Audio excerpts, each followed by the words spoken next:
fact, the cannabis industry is here to stay in New Jersey. What does this mean for you? Well, if you're looking to invest or open a business in the cannabis industry but don't know where to turn to, well, have no fear. With over 12 years of experience in the cannabis sector and one of the original New Jersey cannabis pioneers, I, Dr. David Kunick at UCS Advisors, can help you navigate the cannabis industry and guide you through the investment process. To learn more, head to ucsadvisor.com, where we can help you achieve your greatness. Murphy, Schiller & Wilkes is formed with a simple purpose in mind, serving as the one-stop shop for the legal needs of developers, lenders, and others in the commercial real estate industry.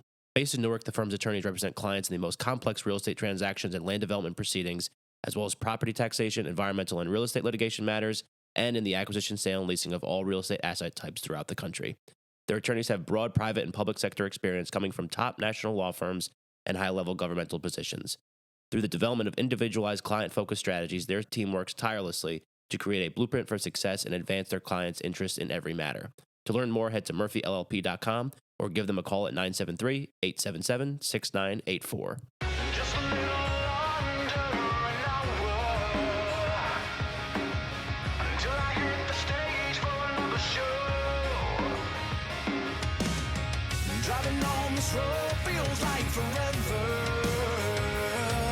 All right, what's up, everybody? Welcome back to another episode of Greetings from the Garden State. I'm your host, Mike Ham. We are here in Morristown, New Jersey at the Howard House at Nourish.NJ with Mariah Acree. Mariah, welcome to the show. Thank you. Thanks for having me. Absolutely. Thanks for having me here.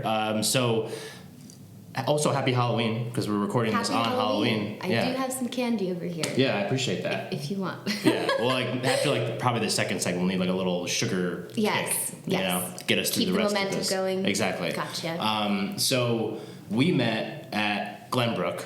Yes. Because you guys were running like a happy hour, an event or something. I don't know what. We were having our Young Professionals event, our second one that we've had at the Glenbrook Brewery. And it's always been fun. Yeah. And I just remember I did not say that I hosted a podcast, because sometimes people will be like, oh, can we come on? So I needed to know the whole story first. Nope. And you guys just laid it all out. It was great. I was like, okay, now I host a podcast, and here we are. Yes. Now we're recording. I just remember seeing your laptop with all the stickers.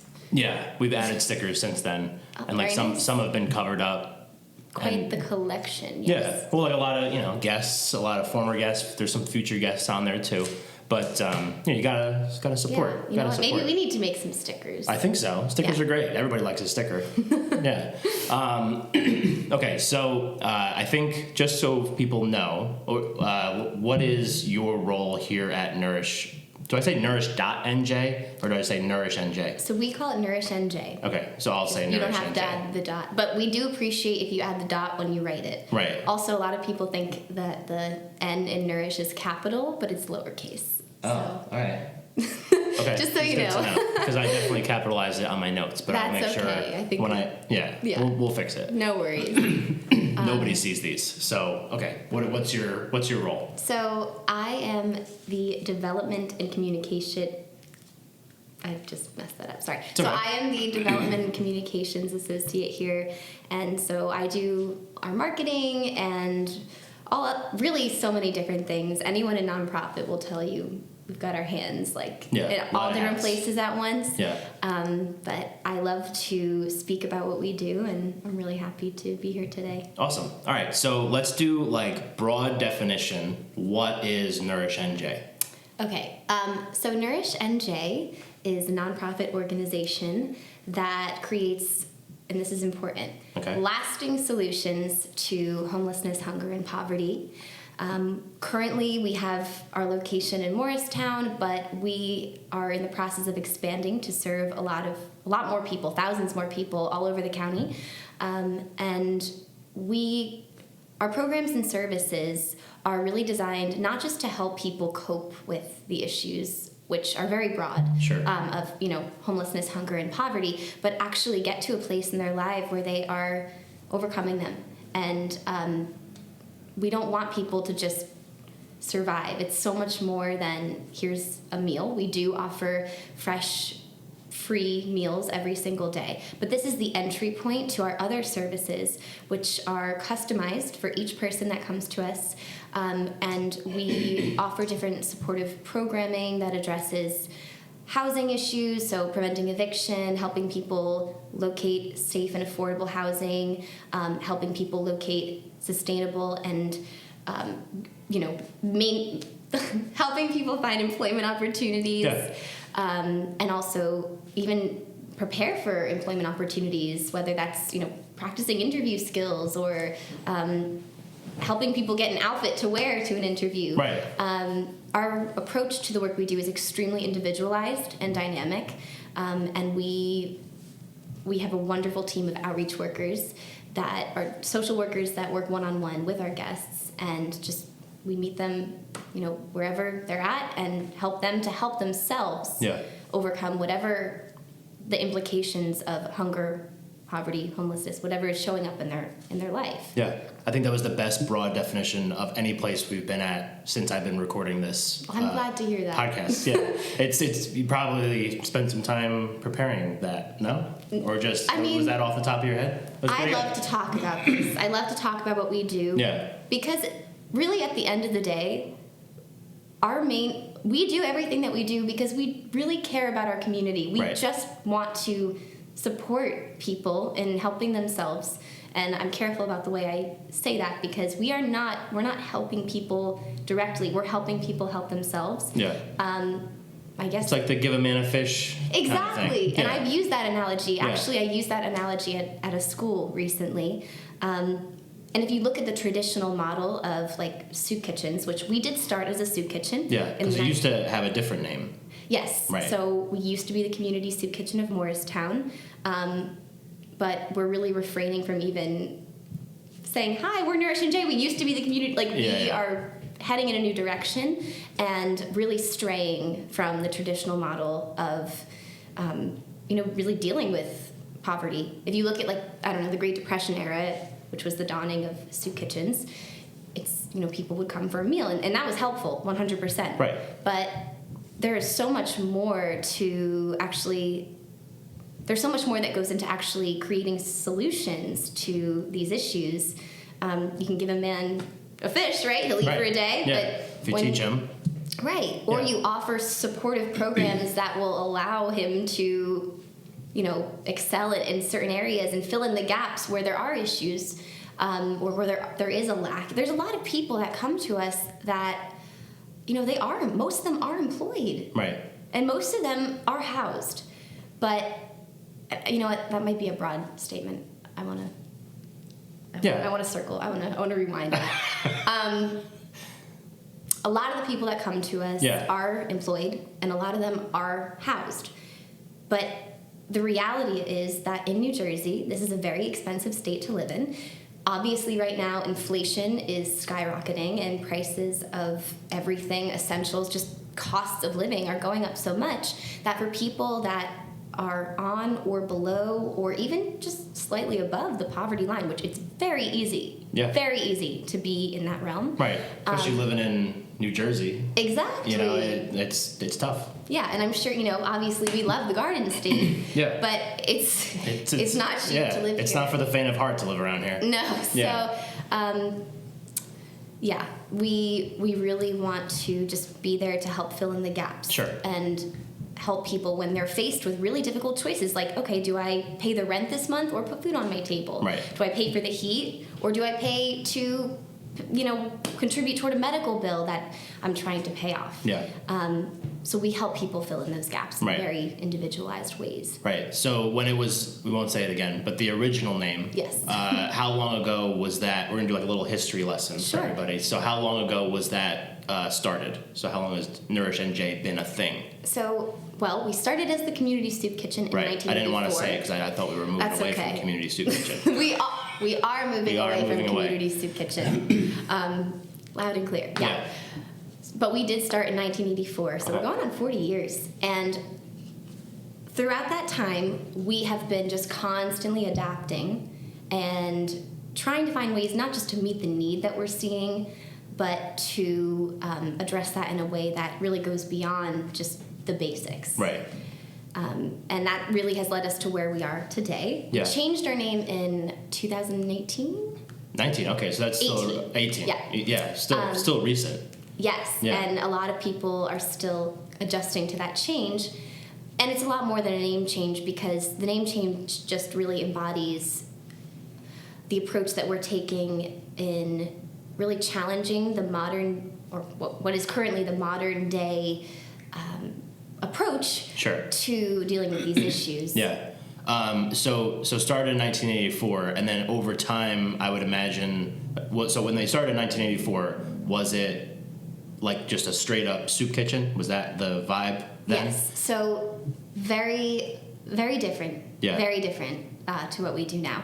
We served peanut butter and jelly sandwiches and chicken noodle soup, which is great. Yeah. And we do still have, free, fresh meals available every day, but those meals are nutritionally balanced, and there's a variety, and they're culturally relevant to the folks that we serve. And we ask them, hey, like, what do you guys, what do you like? What do you enjoy? Yeah. What do you want to eat with your family around a table? We also offer free farmers markets. So that's an opportunity for people to access vegetables, fruit, meat, milk, eggs, and it's all free, no questions asked. Right. The biggest thing that makes us different is we have a very the no questions asked policy. We are barrier free. We do not accept any government funding, because doing that would cause us to have to actually, in many cases, have people prove that they're experiencing homelessness, hunger, or poverty, which is humiliating. Yeah. And we also just believe that it's not our business. We're really just here to. If somebody were to come in to get some free stuff, they're like, there's bad karma coming their way, I would imagine. Not only that, but I mean, these people oftentimes, and I actually just want to correct myself, I don't like how I just said these people. Oh. There's a very big us and them narrative that we see when we're looking at, on a broad scale, how we address and how we view poverty on a cultural level. Yeah. And right now, as an organization, we're really aware of that, and we're really trying to shift that as much as possible. Well, one of the things that I've noticed that you call the people that come here your guests. So I don't even know what else you would call them, but guests. Yeah. I think that kind of puts everybody, on a different level, or makes them equals, I guess is a better way to say it. Yes. Yeah. And they are, and even just to use that word they, like, this is really community helping community, and you or I mean, could very easily be in a position where we might need services offered by Nourish, and the people that come to us also are. Oh my God, sorry, I'm blanking a little bit here. It's okay. I started getting really deep thinking about all of this. Well, there's a lot to unpack. There is a lot to unpack. And we're only 11 minutes in, so it's we got plenty of time. Okay, cool. But we were on the subject of the us versus them narrative. Yeah. So our guests, they're putting in work. When they work with us, it's not like they're just sitting down and they're very involved they're working one-on-one with our social workers to help themselves. Sometimes that looks like waiting 3 hours to go into a Zoom meeting and talk to someone from the housing authority center, or these people are not just showing up and they're putting in work to transform their lives, and we assist them in doing that, but they're the ones that are transforming their lives. And I think that's extremely important to point out, because absolutely it helps people to understand that, I don't know, I think a lot of people have misconceptions about what this work looks like. Right. Well, I think because it also if you haven't experienced poverty or that type of stuff, it's like, oh, it's just easy, you just get a job or go for an interview or exactly, whatever it is. And then, like you were saying before, I mean, one of the reasons why changing the name and trying to change the narrative around what the perception of this place is important too, because it's not just handing free shit out. It's just you're working together to get them to the next level. So I think that's really important. Yes, and food, I mean, that's the entry point. Right. A lot of the guests that come to see us, which by the way, I will say, we recently have been asking our guests if that's a comfortable term that they're, is that cool? Do do you identify with that title, or does that... A guest. Yeah, because we always are checking to make sure that we're going about everything we do down to the words and the language that we use to refer to the people that work with us. We want to go about that in the most person-first, ethical way. Yeah. Well, because like you said before with the government funding thing, it's like if you have to prove that you need that help, it's humiliating. And to be like treated that way, the way that Nourish seems like they do, is just seemingly better because it takes that part out. It's just like, like let's work together and figure this out. It's great. And so a lot of the times when our guests come to us, they've already been to other places. They've been turned away, or they've been told that the help that was available was very limited due to, whatever reasons.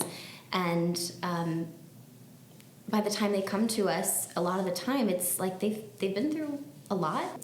So we're going to take our first break of this episode. So this is the Greetings from the Garden State podcast. I'm Mike Ham. We're here in Morristown, New Jersey at the Howard House with nourish.NJ and Mariah Acree. I almost said Acree. I know that's wrong. Thank you for listening. We'll be right back. My name is Chris, founder of FLK Method, where being fit does not feel out of reach. In fact, you're going to have fun when you show up for class. FLK also offers access to a supportive community, monthly partner challenges, and instructors who care. Not to mention our amazing in-person events, more than 20 styles of workouts, and on-demand channels designed specifically for your goals. Head to fitlikechrys.com, that's FITLIKEKRYS.com to learn more or to get started for just $25. Give yourself a chance to feel your best because that is exactly what you deserve. All right, welcome back for segment 2 of this episode of Greetings from the Garden State. I'm your host, Mike Ham. We are here with Mariah Acree in Morristown, New Jersey at the Howard House and at nourish.NJ. So the first segment we learned kind of broad strokes and a little history lesson on what nourish.NJ is and your role here. Mm-hmm. And now we're going to get into the types of programs and services that you actually offer. But before we do that, I did want to go back real quick because we were talking quite a bit about the difference between like what people perceive a traditional soup kitchen to be and then what you actually do here. And I know we said that the name changed in 2018, but I'm sure it was an evolutionary process over time to become more than just that. But was there like a time where that shift started happening where you started going away from that original soup kitchen model to what nourish.NJ does now? So I would say, because of the fact that we've always had a very adaptable approach to the work that we do based on the need that, we would see or had seen, we were always in a state of, I think, constantly evolving. But I do think that the climate COVID created and the way that, during that time, poverty and so many things were exacerbated. There was a lot going on. Yeah. Definitely. And then also cultural changes and shifts and happenings that were occurring at that time. We realized that it was really important for us to make sure we were approaching our work in a way that was justice-based, which means that we approach our work in a way that honors and embodies diversity, equity, and inclusion as much as we can, and we're always taking, actions and continuing to do so. It's an ongoing, learning for us, and then applying that learning to make sure that we are being as equitable as possible. Right.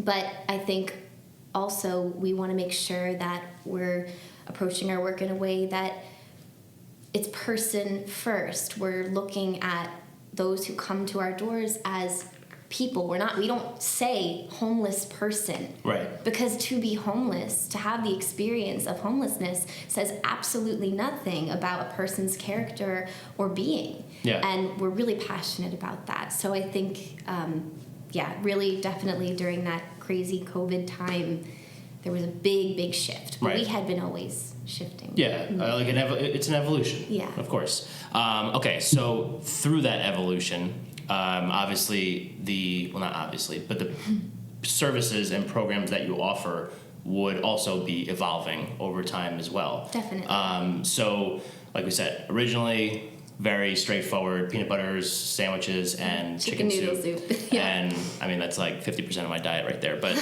that's a good story for a different day. So maybe take me through some of like the main programs that nourish.NJ has for your guests that come through here.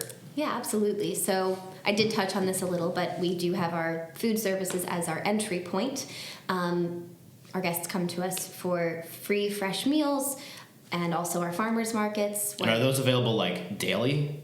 We have free meals 7 days a week, Okay. and right now we have farmers markets 5 days a week, and they're wow. free farmers markets. Yeah.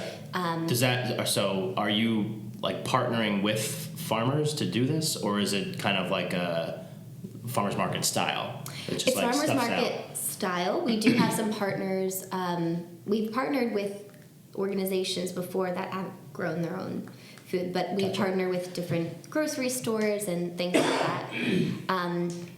And we also, buy certain Right. foods as well Yeah. to have available. So that's the entry point, and a lot of the time people come to us for a meal, and we have our outreach staff and other staff members there, and we get to know our guests, and we get to learn more about them and what they're going through, where they're at, how their personal experience of homelessness, hunger, and or poverty is showing up. And from there, we're able to offer them different case management services and programs that can fill in certain gaps and help really combat the implications that come with the experiences that they're having. So an example would be we have different employment services. So we help people that maybe are looking for employment, or maybe they already have employment but they're in need of another job. So we help people locate sustainable employment opportunities. We also help prepare them for those opportunities, whether that looks like practicing an interview or helping them write a resume, things like this. And again, it's totally customized to the individual that we're working with one-on-one. We offer housing services, and that one is really, we focus as much as possible on helping people prevent eviction. So right now in Morris County, we have about 500 pending evictions. And it's much easier to keep people housed than to locate an alternative housing option that is safe and affordable, which of course, if our guest is in a situation where they've already experienced eviction or they are currently unhoused, we definitely, do that as well, where we try to help people find safe and affordable housing. Yeah. We connect our guests with a lot of resources too. So we work with other agencies that specialize in specific things like housing. What else? We have our mental health and physical health services. So our social workers, we do not directly provide medical treatment or mental health treatment, but we do connect our guests with resources where they can access those things. We've partnered with different agencies to help get people vaccinated. We also do a lot of work with seniors that, especially seniors that are currently living on a fixed income. Okay. We have actually a farmers market that is exclusively for our seniors, and a lot of the programs and offerings we have are very specific. We've just started doing cooking classes for kids at Manahan Village, which is a housing project in Morristown. And you know what? That's the wrong word. So we just started offering some free kids cooking classes. So while parents that are in the Manahan Village community, which is right here in Morristown, are at one of the free farmers markets we host there, their kids are able to learn about healthy eating habits, and we provide them with all the ingredients they need to make their healthy snack, and then also a bunch to bring home to their family and friends. So the way that we do our work in the community looks very different, and it's very individualized. And we're in the process of expanding on the current programming we have. But overall, our programs really focus on food as the entry point, housing, employment, and then mental and medical health. Right. So one of the things that I think is interesting is, and I guess my follow-up question to that is so we talk about how the food is the entry point, and then the next step would be making them, I guess, aware of all these services, or is it like I know it's not like an application, or I don't know if it's not, I shouldn't say that. Is it like an application process? Do people just like show up and then they're like then indoctrinated into what Nourish NJ does? Or is it kind of like, hey, I've seen this person come in a couple times, maybe we should talk, or maybe we should, I don't know. How does that process look like? So it's extremely interpersonal. I would say, we feel it out. There's never any pressure for anybody, Join us. We say all the time, no, and there's nothing to join. There's no indoctrination. Let me just make that very clear. No hazing period. We are not hazing or indoctrinating anybody. But we get to know our guests on a personal level. That would look like, someone's in line at a farmer's market, and, maybe our site manager, Darnell, is going to go up to them and say, hey, what's up? How's your day? And so really, truly, we're building interpersonal relationships with our guests, and it doesn't, it can go as deep or as, shallow as is comfortable. And if someone is not interested in, kita or speaking with us, you got to feel it out. Absolutely, you got to have some feel.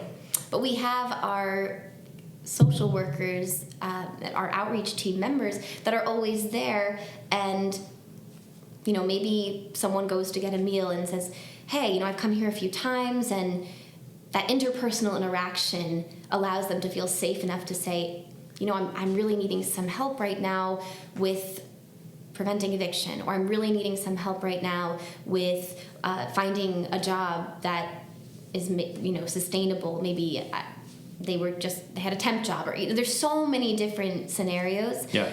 But it's really a very interpersonal and no pressure approach. Yeah.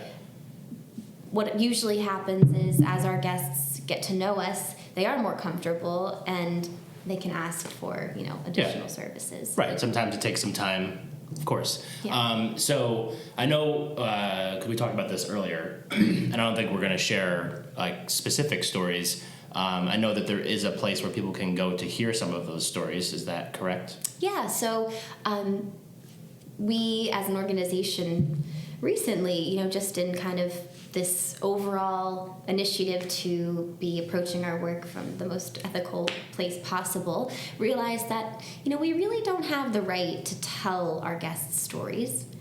And so I would not want to say any, of course, put words in anybody's mouth. It's their personal, their journey. But we did recently film what we call our impact video, and we got some really awesome testimonies from 2 of our guests that have worked with us, and there's one in particular that comes to mind, a woman named Michelle. I highly encourage everybody to check out the impact video. You can hear her testimony and also another guest's testimony. That's right on our homepage. So Michelle, nourish.NJ.org. And there's no dot. It's just all lowercase nourish.NJ.org. Yeah. Well, there is a dot. The dot before the org, not after nourish. Yes. Yeah, that's good. Good point. Yeah, I just wanted to clarify. But so Michelle was someone that had battled cancer 3 times, and throughout that, she worked with Nourish NJ, specifically with Manny, who is one of our outreach workers, and she talks really beautifully in the video about the way that Manny would check up on her. And I think her testimony speaks to the personal approach and the very interpersonal, well, I just said it twice. Her testimony really speaks to, I think, the personal approach we take to working with our guests. Yeah. Obviously, some of the stories. People that work here know probably even more stories. Yeah, definitely. And so maybe from your perspective, and I obviously don't want you to speak for other people here, but how does that, knowing what you're doing and knowing the impact that it's had on people, how does that make you feel? So, it's amazing to be a part of this and to get to see people transforming their own lives, and to get to see really because we have such a personal connection to our guests, when one of our guests has a win, they land a good job, or maybe they've just found they've had a place with a bed for the first time in however many years, like, it means so much more because of the fact that it's like these are our neighbors. These are people that we work with one-on-one, that we interact with. We know about their families. We know about sometimes their hobbies, and we know them as people, as neighbors, as community members. And I think that makes it so much more meaningful. Because you're all part of the same community. Yes, it's all about community. It's Absolutely. Community helping community. It's like a circle. Yeah. Yeah, it never ends. And I love that you were just talking about community, because that's a perfect segue into our third and final segment. So you're a pro. Yay. So we're going to take our second and our last break of this episode, and then we'll get back and we'll talk about community and how people can get involved and all that. So this is the Greetings from the Garden State podcast. I'm Mike Ham. We're here at Nourish.NJ in Morristown, New Jersey with Mariah Acree. I almost said it again. We'll be right back. The Mayo Performing Arts Center is the heart of arts and entertainment in Morristown, New Jersey. MPAC presents over 200 events annually and is home to an innovative children's arts education program. To see MPAC's upcoming schedule of world-class concerts, stand-up comedy, family shows, and more, head to mayoarts.org or just click the link in our show notes. Bored of going to the same park? Want to try a new local adventure? Well, then check out NJspots.com, your home for finding a new spot to discover right here in New Jersey. With dozens of maps to check out, local hiking spots, family-friendly places, and seasonal suggestions, NJspots is waiting for you to find somewhere new to explore.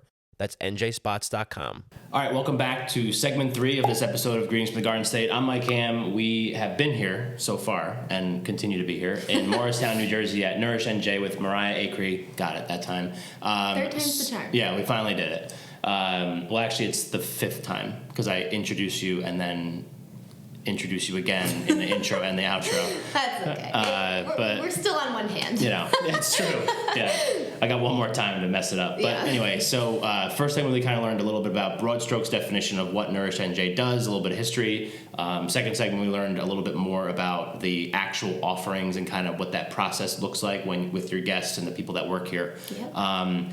So the third segment, we always do a community segment, which is personally my favorite part of these episodes because we have people from New Jersey that are on the show that have New Jersey businesses or New Jersey nonprofits or other people that just live here that do cool things. And they're, like you said in the last segment towards the end there, it's like they're your neighbors and you may not even know that they've been on, like all these, like doing all these great things. So yeah, absolutely. What I do want to start off with, just as a kind of a clarification type thing, is I'm thinking the first segment, or at some point during this episode, you had mentioned that you don't receive any government funding here at Nourish.NJ. So does that make you are you a nonprofit or a for-profit? We are a nonprofit. A nonprofit. We just choose not to accept government funding. Okay. You can be a nonprofit and not accept government funding. I don't know enough about these things. That's okay. So that's what I'm here to talk about. Perfect.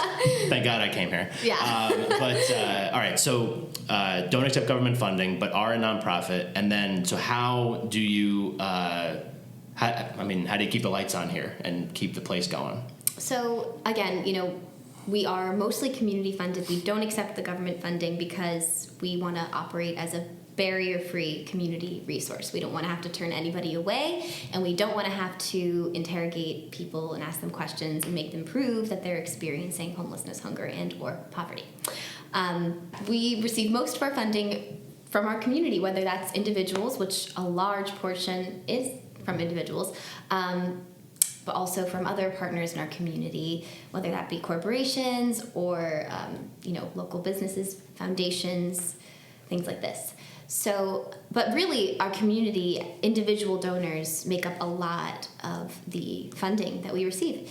And we're really grateful for that because really when you invest, when you donate to Nourish.NJ, you're really investing in enriching your community.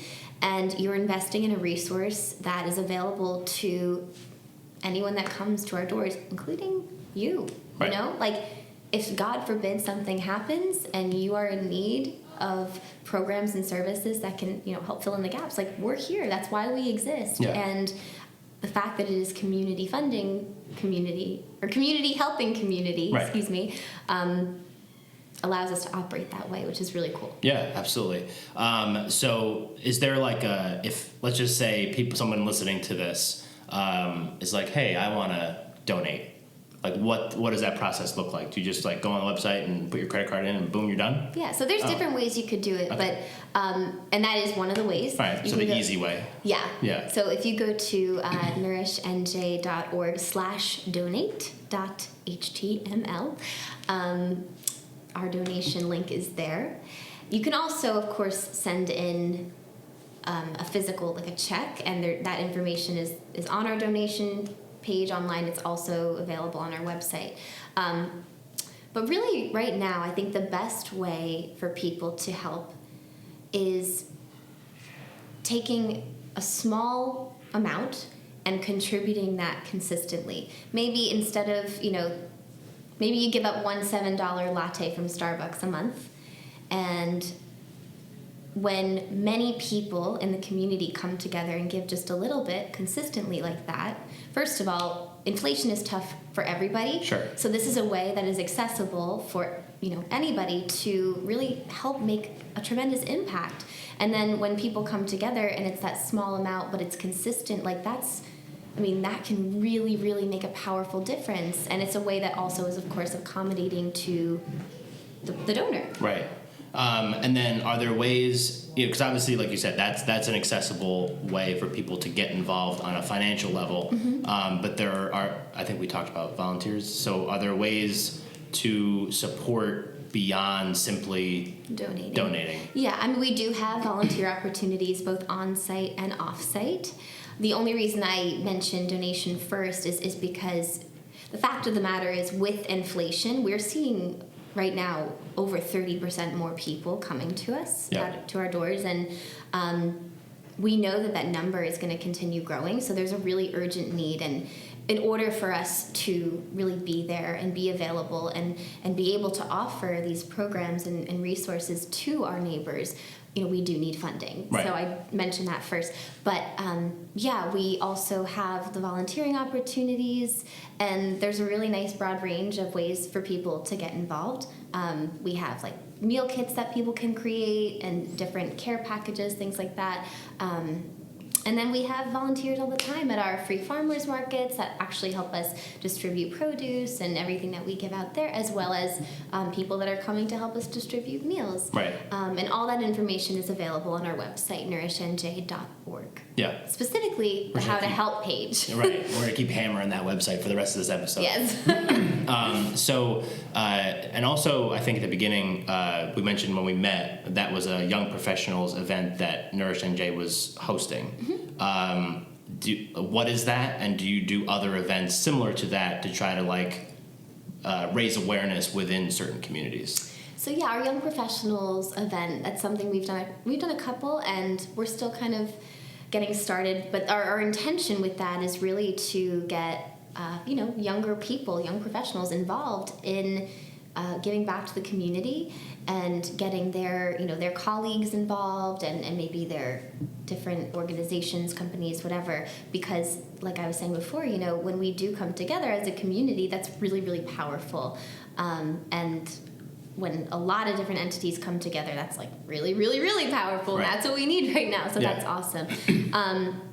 As far as events go, we typically have we have our Share the Bounty event in the fall, we have our Share the Bounty event in the springtime, which is a gala and a big fundraiser.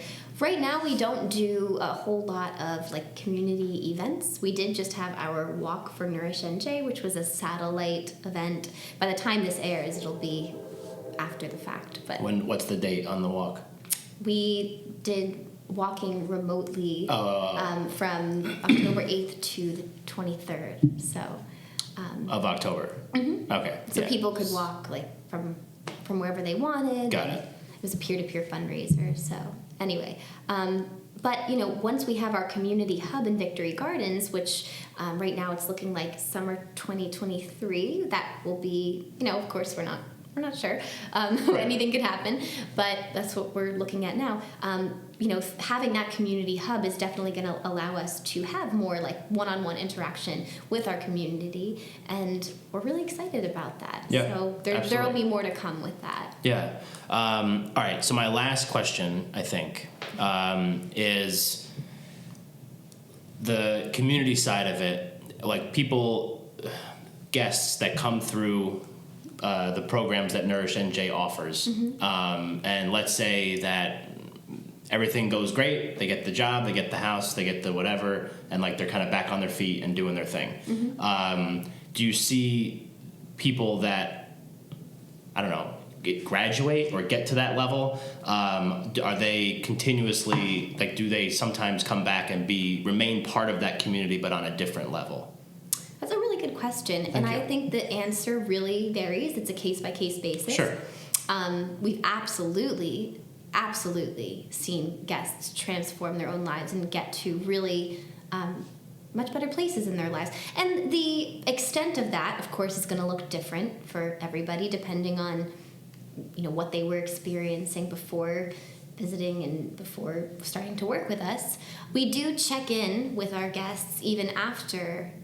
So let's say, maybe someone comes to us and specifically they're looking for help with preventing eviction, and we work with them and we prevent eviction. Awesome.